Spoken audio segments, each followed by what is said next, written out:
Prepare-se para uma jornada única e transformadora. Nas 346 páginas deste livro emocionante, Davidson Bignon mergulha nas profundezas do Salmo 91, revelando segredos escondidos na língua original hebraica, palavra por palavra, versículo por versículo, com linguagem simples e conteúdo profundo. Este livro é a chave para a compreensão de uma proteção divina extraordinária. Descubra como aplicar essas revelações originais à sua vida. Davidson Bignon, autor reconhecido, editora Contextualizar. Uma obra que irá transformar sua jornada espiritual. Proteção divina no curso da vida. Revelações originais do Salmo 91. Disponível agora. Não perca a oportunidade de ter esta revelação em suas mãos. Uma jornada espiritual que irá transformar sua vida. Adquira agora. Davidson Bignon. Editora Contextualizar. Seja abençoado pelo Salmo 91. Adquira o seu hoje mesmo.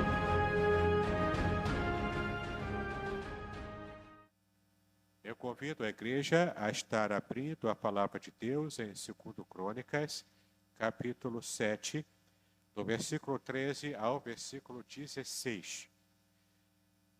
Nós vamos estar procedendo à leitura desse texto, que é um texto conhecido, é um texto muito conhecido daquele que principalmente frequenta assiduamente as reuniões de oração, mas tenho a certeza que o Senhor tem muito a falar ao nosso coração nessa noite.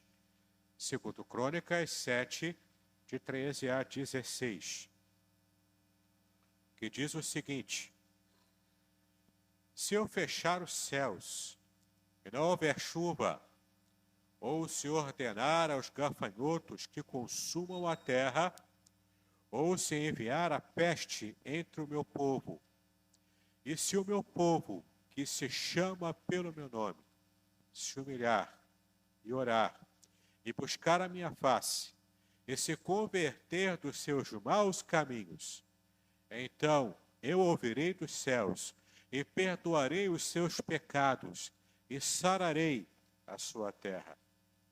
Agora estarão abertos os meus olhos e atentos os meus ouvidos à oração deste lugar. Porque agora escolhi e santifiquei esta casa, para que o meu nome esteja nela perpetuamente, e nela estarão fixos os meus olhos e o meu coração todos os dias. Amém, queridos? Esse é o texto, como eu disse, conhecido nosso. Especialmente o versículo 14. Usamos frequentemente esse versículo para estar nos incentivando a termos uma vida de oração, de confissão, de arrependimento, uma vida na presença de Deus. Mas muitos de nós, às vezes, não prestamos atenção no contexto que motivou esse versículo a ser registrado na palavra de Deus. E muitas vezes nós enfrentamos dilemas em nossa vida cristã. Por exemplo, todos sabemos da importância da oração. Ora, sem oração não existe vida cristã saudável. Sem oração não existe vida cristã que seja agradável a Deus. A oração, portanto, ela é como a nossa respiração espiritual. A oração é como a nossa forma de alimento da nossa própria comunhão com Deus. Quando não oramos, nós deixamos então de ter proximidade, intimidade, comunhão com o Senhor. E o salmista mesmo já disse, o salmista Davi disse, no Salmos 25, 14, que a intimidade do Senhor é para aqueles que estão próximos a Ele em aliança. Então temos que perceber a oração e o poder que ela traz para a vida de todo crente. Mas nem todo crente vive só de oração. O crente também precisa alimentar a sua vida espiritual, lendo a palavra de Deus, conhecendo a revelação de Deus específica, inclusive para a sua própria vida. E essas são as duas principais disciplinas espirituais que todo crente precisa alimentar, precisa se exercitar para poder criar musculatura robusta na sua vida cristã, na sua vida espiritual.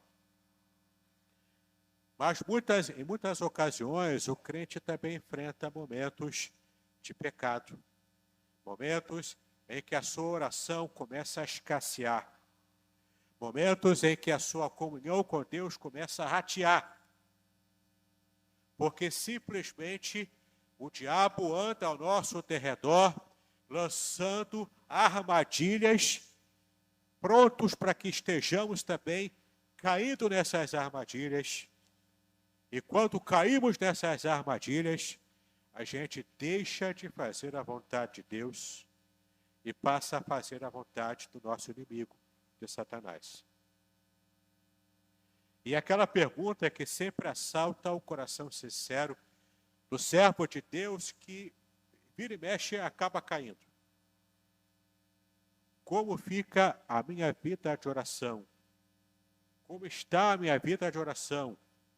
Se eu enfrento pecados recorrentes? Como fica a minha vida de oração se eu enfrento pecados que nunca me abandonam? E como que fica o meu coração, já que eu sou sincero diante de Deus, se quando eu enfrento pecados repetitivos, recorrentes, como que fica o meu coração, a minha consciência, a minha mente, como é que fica a minha vida diante do altar do Senhor? Ora, esse texto aqui trata de um tema muito próximo a isso. O texto aqui narra momento de extremo avivamento no Antigo Testamento. Sim, o Senhor estava guiando o rei Salomão, o terceiro rei de Israel, o filho do rei Davi. O rei Davi, que foi o grande vulto da história, o maior rei até hoje reconhecido por Israel. O rei da aliança davídica, de onde veio o nosso Senhor e Salvador, o Messias. Mas esse rei, Davi, poderoso em batalhas, conquistador e um assassino também, quanto mais, devido ao seu ofício como guerreiro e como conquistador, ele desejava construir o templo para abrigar a casa de Deus, o lugar onde Deus seria adorado constantemente, perpetuamente. Mas então Deus se revela a Davi e diz: não, você é homem de sangue. Você derramou muito sangue na sua vida. Eu não quero que a minha casa seja construída por alguém que dedicou grande parte da sua vida para estar matando pessoas. Ainda que sejam povos pagãos. Ainda que sejam povos adoradores de deuses falsos. Mas ainda assim, o lugar que eu quero é o lugar de santidade. E não o lugar de vitória a qualquer custo. Então Davi foi alijado de construir o templo. E essa responsabilidade foi passada para o seu filho Salomão. Ora, o nome Salomão, Shlomo em hebraico, provém da raiz Shalom, que significa paz. Porque, de fato, Salomão foi um rei pacífico. Embora toda a sua característica de rei pacífico não o livrou de errar e errar muito, muito feiamente no seu reinado. Mas ainda assim Salomão era pacífico e ele começou muito bem. Ele começa com o coração humilde, começa entregando o seu reinado ao Senhor, começa pedindo sabedoria a Deus. E Deus atendeu ao seu clamor, Deus atendeu à sua oração. E o projeto que nasceu no coração de Davi, o homem que era segundo o coração de Deus, esse projeto que nasceu no coração do rei, ele foi aprovado pelo próprio Deus, de modo que Deus abençoou. O templo de Salomão, então, foi construído. O templo que foi conhecido, reconhecido como o primeiro templo de Israel, de adoração direta, perpétua ao Senhor, ele foi belamente construído. Tudo correu às mil maravilhas, tudo bem feito, do bom e do melhor, para o Senhor. Muito ouro, muito material de primeira categoria. Tudo foi feito da melhor maneira possível. Mas o mais importante, melhor do que qualquer alvenaria, melhor do que qualquer tipo de ambientação no lugar onde foi construído, melhor do que qualquer material usado, melhor do que tudo estava a aprovação de Deus manifestada diretamente, palpavelmente, fisicamente, para que ninguém tivesse dúvidas. Porque o próprio texto diz aqui no capítulo 7, que na inauguração desse templo, quando chega a Arca da Aliança, ela é colocada no Santo dos Santos, tudo estava encaixado no seu lugar. O sumo sacerdote e os sacerdotes saem do lugar santo, e quando saem do lugar santo para o pátio exterior, a fumaça toma conta do lugar, e a fumaça naquela época era conhecida como a fumaça da presença da revelação de Deus, desde quando ele falava com Moisés naquela tenda da conversa que ele tinha com o Senhor. E essa fumaça tomando lugar era o símbolo da presença de Deus, da Shekinah de Deus e da aprovação do próprio Deus a tudo que estava sendo feito ali na inauguração do templo que seria a casa do Senhor perpetuamente no monte do templo lá em Jerusalém. E então naquele ambiente santo, naquele lugar santo, com a presença de Deus tomando todo lugar, os sacerdotes não tinham nem mesmo condições de falar alguma coisa, não tinham condições de fazer o seu ofício sacerdotal, não tinham condições de fazer nada além do que se ajoelharem e mudos, calados, adorarem o Senhor. E diante de uma aprovação tão perfeita, tão palpável do Senhor naquele lugar, naquela instituição de Israel chamada templo, diante de tanta aprovação, de tanta bênção, a glória suave de Deus parando no lugar, nós vemos agora aqui Salomão fazendo uma oração. Salomão faz uma oração extensa. Salomão, com o seu coração ainda sincero na presença de Deus. Salomão, com o seu coração derramado na presença de Deus. Totalmente imbuído daquela atmosfera espiritual em que todos estavam submersos, mergulhados. Aquela bênção extraordinária, aquela alegria extraordinária. E ele faz essa oração extensa. E Deus responde à oração de Salomão. Deus responde à inauguração do templo com a sua presença visível. Deus responde à oração de Salomão com essa palavra de aprovação.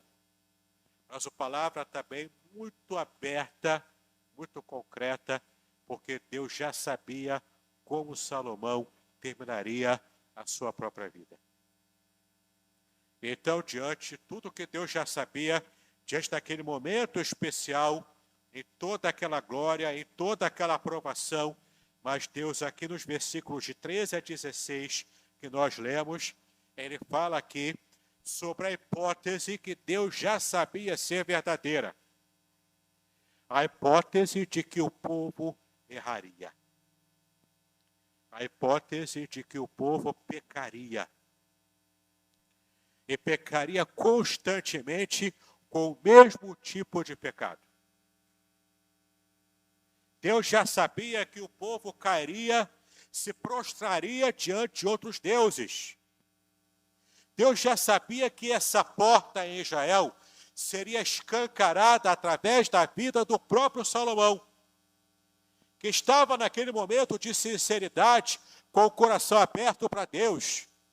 Mas Deus já sabia como isso terminaria, porque o coração sincero de Salomão estaria brevemente azedando por causa de tantos pactos que ele fez com tantos povos, adquirindo esposas cada uma de uma nação diferente praticamente, mantendo o harém quilométrico de 1000 mulheres.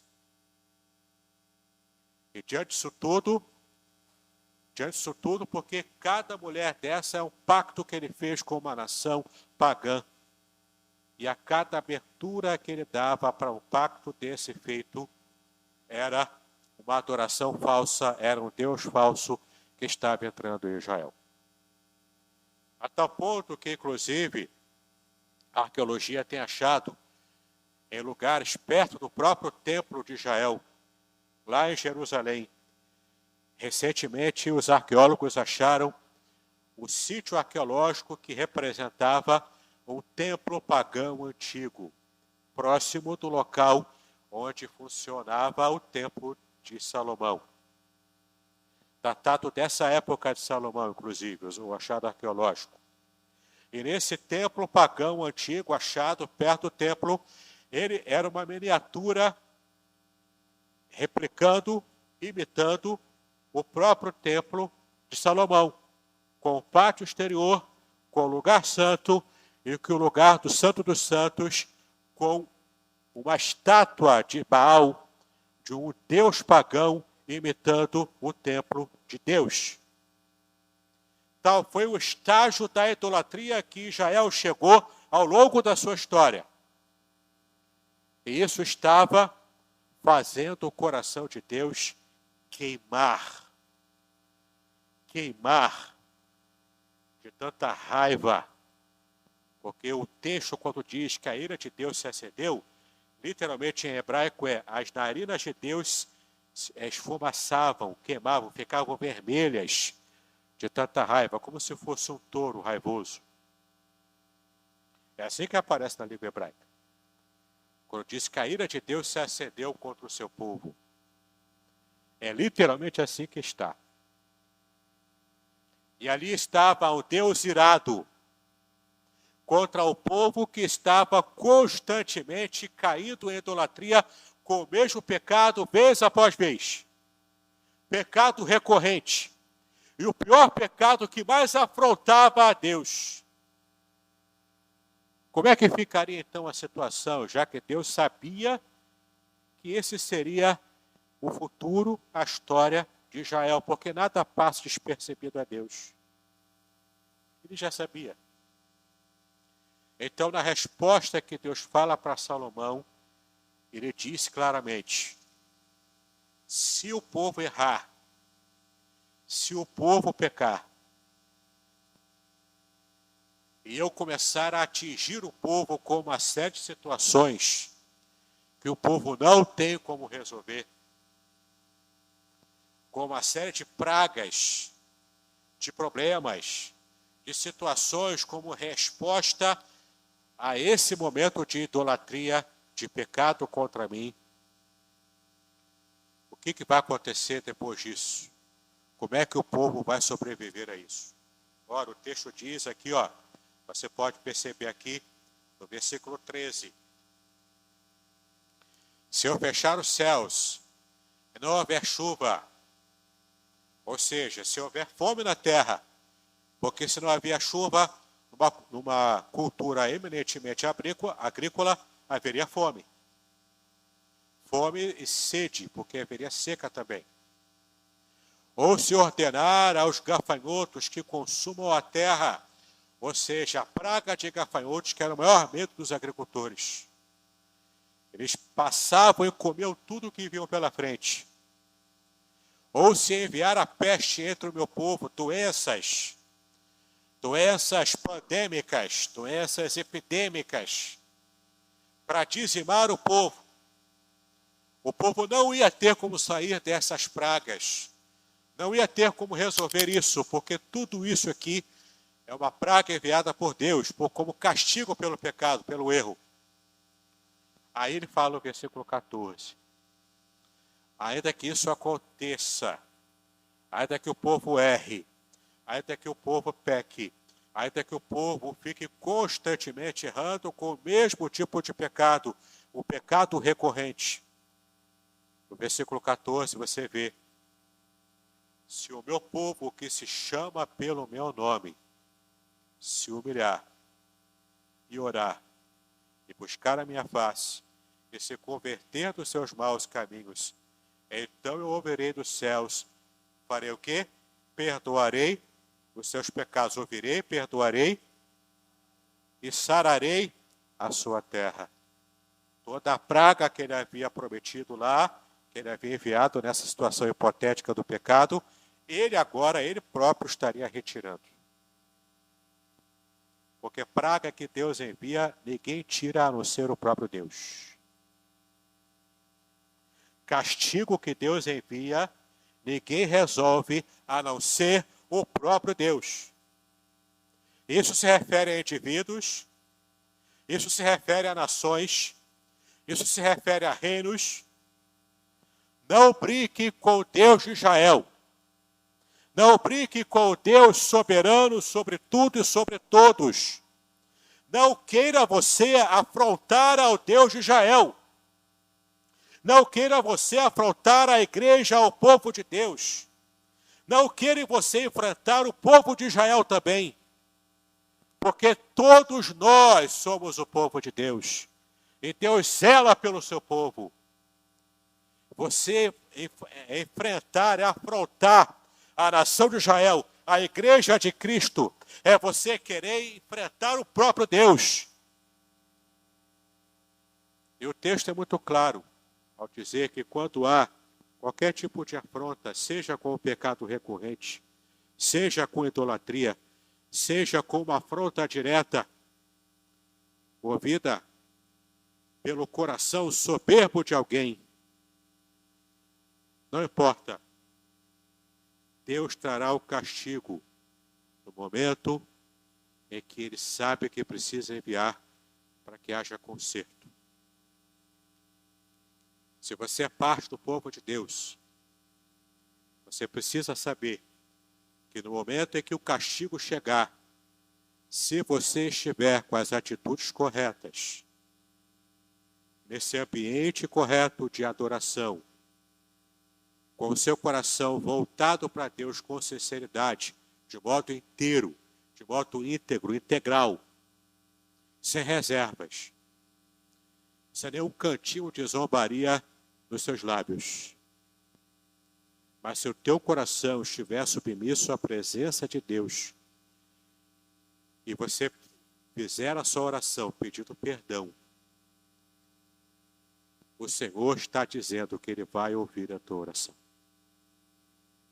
Ainda que o seu pecado seja um pecado recorrente, ainda que a culpa esteja assolando a sua mente, o seu coração, porque você acha que não consegue vencer o pecado recorrente, Deus pode trabalhar na sua vida, meu irmão, minha irmã. Seja qual área que for o pecado recorrente na sua vida. Seja você que esteja completamente entregue a esse pecado recorrente. Deus agora está dizendo nessa noite para você, Ele pode quebrar as amarras do seu coração. Ele pode quebrar todo tipo de amarra que te prende ao pecado recorrente na sua vida. Como Ele fez com Israel. A idolatria de Israel foi curada. O remédio foi amargo. O remédio foi amargo, foi difícil de engolir. Mas hoje Israel está curado da idolatria. Aos deuses falsos, pelo menos. Nessa noite, Deus está falando para você. Não importa o tipo de pecado que você possa ter cometido. Se você tiver as atitudes corretas diante do Senhor, Ele vai ouvir a sua oração. Quais são as atitudes corretas? A primeira delas, arrependimento humilde. O soberano Deus diz que em todas as circunstâncias, se você se arrepender, Ele o chama à humildade. E se você se entrega a esse sentimento de humildade, imitando inclusive o próprio sentimento que houve em Cristo Jesus, o sentimento de humildade, se você fizer isso, Deus estará ouvindo a sua oração, estará produzindo na sua vida a restauração. Com todo tipo de culpa, com todo tipo de problema que o seu pecado, recorrente ou não, possa ter causado na sua vida. Então a primeira atitude é arrependimento humilde. Isso quer dizer que o seu caráter precisa se apresentar de modo sincero e humilde, buscando arrependimento. E a palavra hebraica para arrependimento é a palavra shuv, que significa retorno. Você reconhece que estava andando correto na aliança. Então você percebe que você desviou para um atalho, para o caminho errado. Você percebe que você se desviou de andar pelo caminho correto para fazer o que é errado. E quando você percebe isso, quando você reconhece isso, então você se arrepende, ou seja, você retorna para o caminho certo. Você para de errar o seu alvo e passa a andar de acordo com a vontade de Deus. Isso é acertar o caminho, isso é aprumar o seu caminhar. Isso é se arrepender. E esse arrependimento humilde, ele produz o fruto da restauração. Então temos a segunda atitude, porque não é só se arrepender, não é só retornar para o caminho correto, mas é também orar. Orar na busca incessante de Deus. O poder transformador da oração. Sim, você pode crer no poder transformador da oração na sua vida. Porque a oração, ela move o coração de Deus a seu favor. A oração mexe com as estruturas da sua vida quando você se coloca em arrependimento sincero, em humildade da presença do Deus que tudo pode fazer. E esse Deus que tudo pode fazer, Ele está ouvindo ao seu clamor, Ele está ouvindo a sua oração, a sua intercessão por alguém, a sua vida sendo colocada de modo aberto, como um livro aberto na presença de Deus. E quando você abre a sua vida para Deus, os céus se abrem para você. Deus se mostra favorável a você. E Deus passa então a querer ouvir a sua oração, sendo favorável completamente a você. Ora, o Salmo 42, versículo 1 diz: assim como o cervo brama pelas correntes das águas, assim suspira minha alma por ti, ó Deus. O cervo fica bramando, bramar é ficar suspirando, é ficar gritando, dando gritinhos de suspiros, porque ele precisa saciar a sua sede. Precisava achar naquele ambiente desértico algum lugar onde tivesse água, e água pura, água limpa, para que ele pudesse beber, e água fresca para que pudesse refrescar e saciar a sua sede.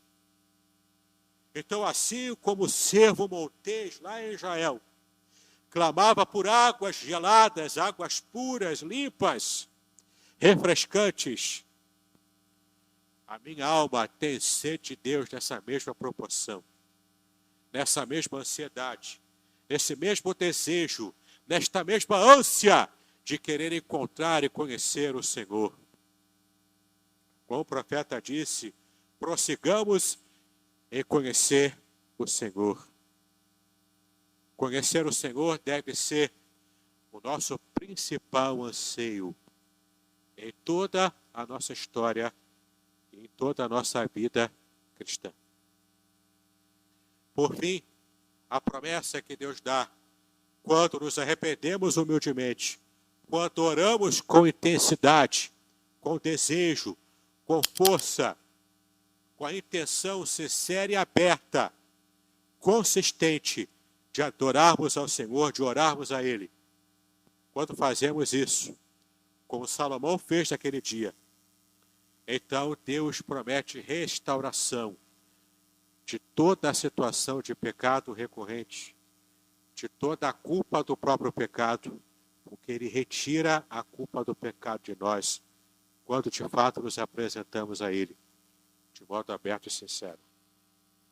Então, na parte final do versículo 14, Deus diz que haverá restauração, e essa é a promessa de Deus.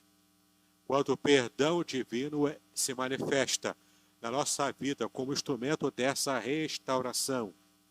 E a palavra restauração também significa retorno. A mesma palavra, chuv, a mesma palavra para arrependimento, é repetida aqui nessa ideia de restauração. Porque no arrependimento eu retorno para os caminhos de Deus quando eu reconheço que eu errei. E na restauração, a minha vida, a bênção que eu tinha antes, ela é restaurada, porque eu de fato me arrependi e me coloquei diante do Senhor. Restauração, portanto, é resultado direto de arrependimento, de oração sincera na presença de Deus. Isso independente se você é um pecador recorrente, com o mesmo tipo de pecado, ou se você, graças a Deus, apenas comete alguns pecados de vez em quando. Esse seria o ideal. Pelo menos o ideal secundário. O ideal primário é não pecar nunca, mas isso é impossível. Não é? Mas ao menos com pecados secundários, de vez em quando. Esse seria o seu ideal secundário. Mas não importa se você peca frequentemente ou se você peca apenas algumas vezes. Mas em 1 de João, capítulo 1, versículo 9, diz que se confessarmos os nossos pecados, Ele é fiel e justo para nos purificar de toda e qualquer injustiça. Então, nesse momento, meu querido, minha querida, eu quero fazer alguns desafios para você. Porque essa promessa que Deus fez para Salomão, ela permanece de pé. Não sei se você sabe, mas ainda hoje, o templo de Israel já não existe lá em Jerusalém. Ele foi destruído. E a sua última destruição foi no ano 70 depois de Cristo. Já há muitos anos. Há milênios que isso aconteceu. Mas uma parte do templo de Jerusalém ainda permanece de pé. Em hebraico era chamada de Kotel. Kotel é literalmente em hebraico o muro ocidental do templo. O que nós chamamos, o apelido dele é o Muro das Lamentações. Mas na verdade o muro ocidental é a única parte do templo de Jerusalém, do templo de Herodes, o segundo templo, que ficou de pé. Não existe mais tempo para você ir lá, como o texto bíblico diz aqui, e você ir naquele local para fazer a sua oração. Esse local, como templo, já não existe mais. Mas essa promessa ainda foi cumprida de duas maneiras. A primeira maneira é a principal, é a que nós usamos, porque o próprio Jesus disse que você não precisa adorar nem em Jerusalém, nem em Samaria, mas onde quer que você esteja, adorando a Deus em espírito e em verdade, Ele vai ouvir a sua oração, a sua adoração. Ainda que você esteja trancado no seu quarto, escondidinho lá, sem ninguém ver, Deus está te olhando, está te ouvindo, está recebendo a sua oração. Seja uma oração pública aqui na igreja, seja uma oração em particular no seu quarto, seja uma oração em que ninguém está ouvindo, a não ser você falando mentalmente com Deus. Deus está ouvindo a sua oração. Seja aqueles peregrinos que ainda hoje vão lá para o muro ocidental para estarem colocando os seus pedidos de oração naqueles buraquinhos do muro. Estarem orando. Alguns orando certo, outros orando ainda de modo inadequado, mas ainda assim, o coração, a fé está colocada para aquele lugar. Por causa da promessa que Deus fez a Salomão. E que nós também lemos no começo do culto, em Isaías 57, versículo 6. Aliás, Isaías 56, versículo 7. Esse texto que nós lemos diz que mesmo no final dos tempos, Deus restauraria a sorte de Israel. E perpetuamente, esse lugar, inaugurado por Salomão, lá em Jerusalém, nessa restauração perpétua, essa restauração seria perfeita, completa, permanente, sem possibilidade alguma desse templo ser destruído novamente. O texto de Isaías diz que Deus vai fazer isso acontecer. Eu não sei você, mas eu creio nisso. Porque o próprio Jesus, por ocasião do segundo templo ainda, quando ele foi purificar o templo, Jesus, ele purificando o templo, ele recita o texto de Isaías 56, versículo 7, renovando a profecia que o profeta Isaías havia dado,